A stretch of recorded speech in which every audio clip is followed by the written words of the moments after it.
Pernah denger nggak sih soal kepodang emas? Burung yang cantiknya itu udah jadi legenda dan syarat banget sama makna budaya. Tapi di balik semua kemegahannya, ada cerita yang ironis banget. Ikon yang kita banggakan ini ternyata lagi ada di ujung tanduk. Di budaya Jawa, dia punya julukan yang pas banget. Pesolek. Ya, ini gambaran buat seekor burung yang penampilannya selalu necis, rapi, bersih. Pokoknya sempurna deh. Reputasi yang luar biasa kan? Tapi siapa sangka justru reputasinya inilah yang jadi awal mula ancaman buat dia.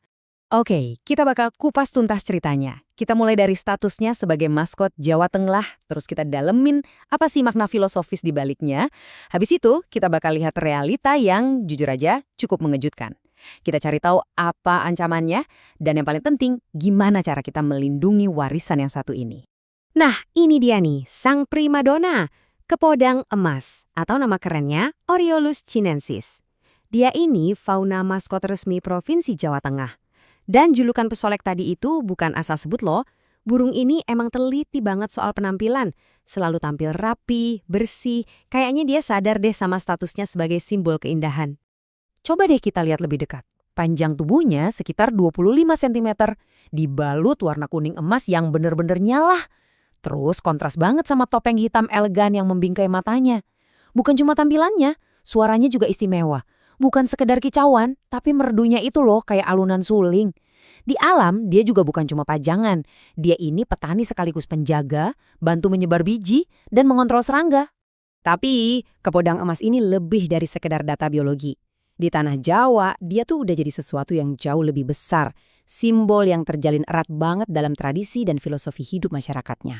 Dalam filosofi Jawa, kepodang emas itu bukan cuma hewan biasa.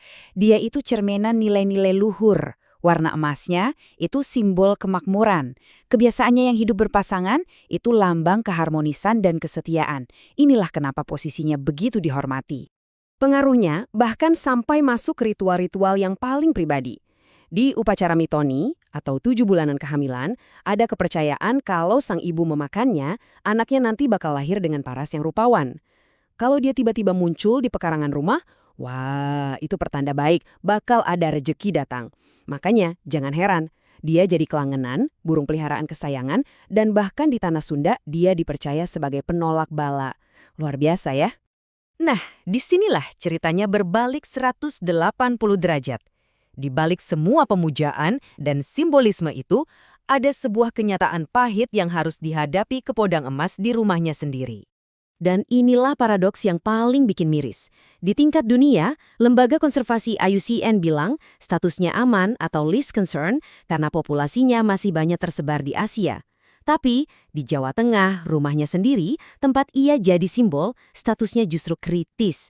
Coba bayangin, sebuah lambang kemakmuran justru sedang sekarat di tempat ia paling dipuja. Jadi, apa yang salah? Kok bisa burung yang begitu diagungkan ini malah sampai di titik ini? Yuk kita telusuri satu persatu penyebabnya. Ada 3 masalah utama yang menghantamnya. Pertama, dia diburu habis-habisan karena popularitas dan mitosnya tadi. Kedua, rumahnya, habitat alaminya, terus digusur buat pembangunan. Dan yang ketiga, ini yang paling fatal, ada celah hukum. Karena statusnya aman secara global, dia jadi belum dianggap perlu untuk dilindungi secara nasional lewat undang-undang. Oke, kalau diburu, kenapa nggak diternakan saja untuk konservasi? Nah, ternyata upaya penangkaran itu juga punya tantangan yang unik. Pertanyaannya, kenapa sih susah banget mengembangbiakan mereka? Nah, ini dia masalahnya. Ternyata jantan sama betinanya itu mirip banget. Susah sekali membedakannya hanya dengan melihat. Dulu ada mitos katanya yang jantan warnanya lebih cerah, tapi ternyata itu nggak bisa jadi patokan. Jadi, gimana caranya mau menjodohkan mereka di penangkaran kalau kita bahkan nggak yakin mana yang jantan dan mana yang betina? Di saat seperti inilah, sains datang sebagai pahlawan. Lewat analisis DNA dengan teknik PCR, para peneliti akhirnya bisa membedakan jenis kelamin mereka dengan akurat. Lihat deh, betina itu bakal menunjukkan 2 pita DNA seperti di jalur nomor 2, sementara jantan cuma 1, kayak di jalur nomor 3. Teknologi ini jadi kunci harapan buat program penangkaran biar berhasil. Sekarang kita sampai di inti masalahnya. Gimana caranya kita menyelaraskan kekaguman kita pada simbol kepodang emas dengan tanggung jawab kita untuk menyelamatkan wujud aslinya di alam liar? Kalimat ini merangkum semuanya dengan sempurna. Karena apa artinya kita memuja sebuah simbol kalau makhluk hidup di baliknya kita biarkan punah? Penghormatan yang sejati itu adalah dengan memastikan generasi mendatang masih bisa mendengar kicauannya langsung di alam, bukan cuma lihat gambarnya di logo. Jadi, solusinya sebenarnya sudah ada di depan mata dan sangat jelas. Pertama, berikan status dilindungi secara hukum. Kedua, amankan habitatnya. Ketiga, edukasi masyarakat biar permintaan di pasar gelap menurun. Dan keempat, dukung program konservasi yang berbasis sains. 4 langkah nyata untuk sebuah perubahan besar. Jadi, pertanyaannya kembali lagi ke kita semua. Apa kita rela kalau suatu saat nanti kicauan merdu ini hanya bisa kita dengar dari rekaman dan wujudnya cuma jadi gambar di logo dan cerita dongeng?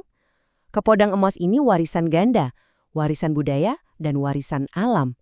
Membiarkannya hilang berarti membiarkan dua warisan itu mati sekaligus. Pilihan ada di tangan kita.